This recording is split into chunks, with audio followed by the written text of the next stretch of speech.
Okay. In 1998, my life changed on Friday, March 13th. Yes, Friday the 13th.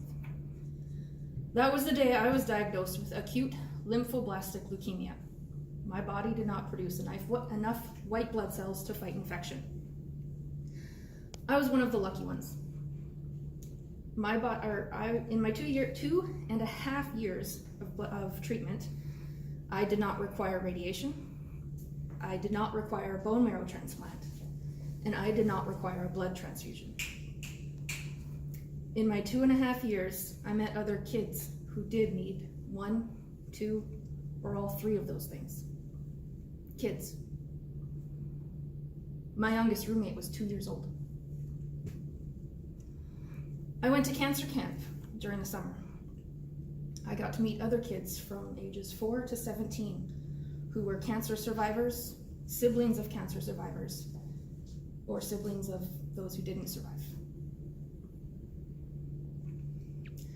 But cancer patients aren't the only people who need blood products to survive.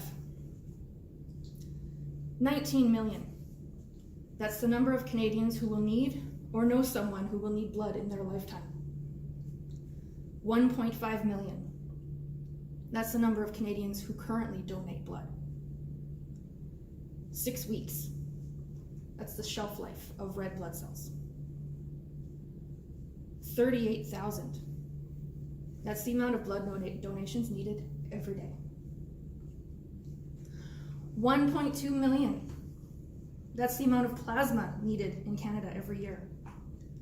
A single plasma treatment requires as many as 4 whole blood donations.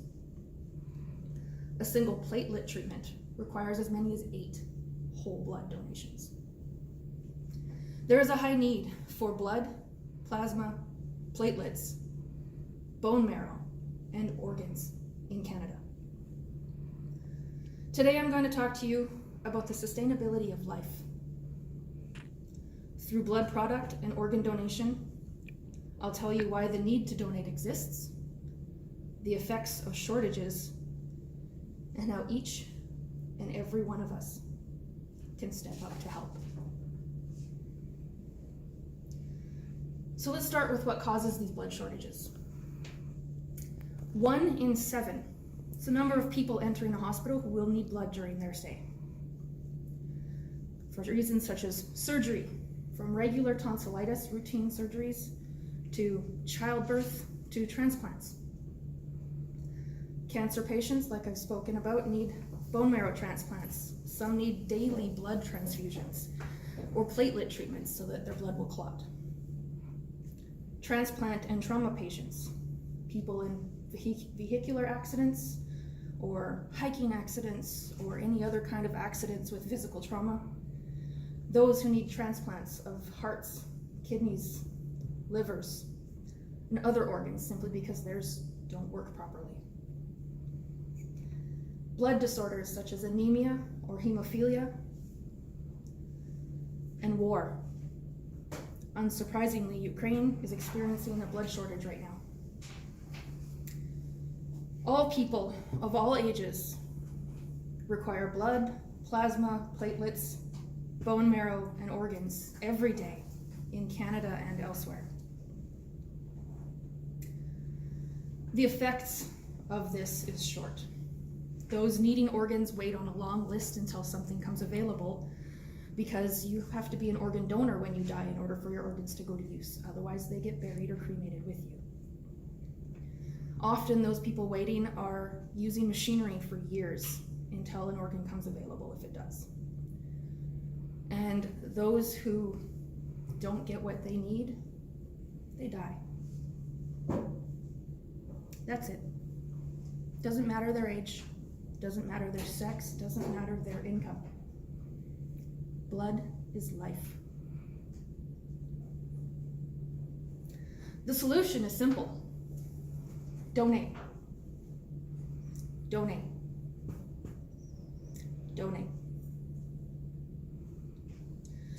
Everyone has 5 liters of blood in their body, and you can donate up to a quarter of that safely every 56 days.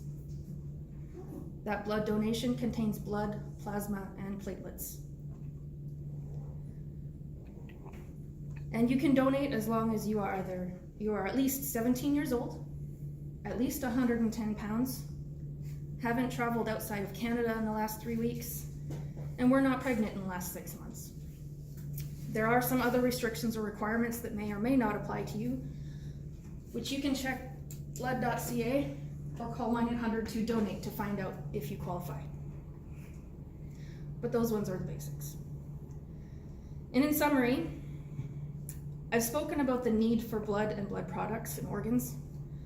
I've spoken of the causes of those needs and the effects of what happens until those needs are met, or heaven forbid if they're not.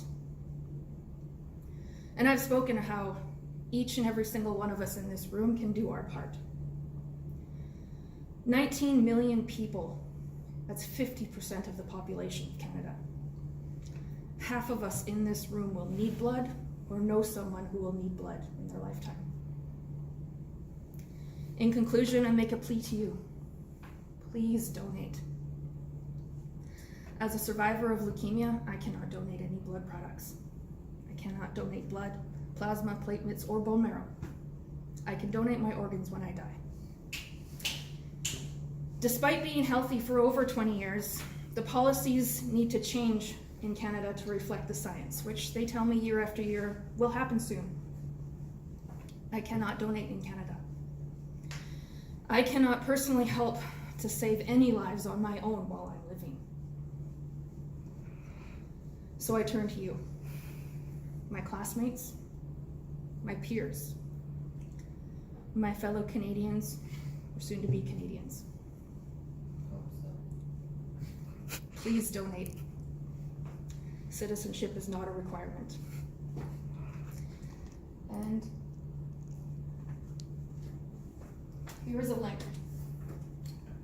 This is a direct link to the blood.ca Book Your Appointment Now website. It's set to New Westminster, and the first available appointment is August 17th at the Anvil Center.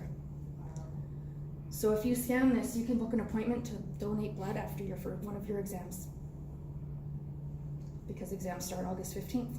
You're here anyway. It takes 10 minutes to save a life. Thank you.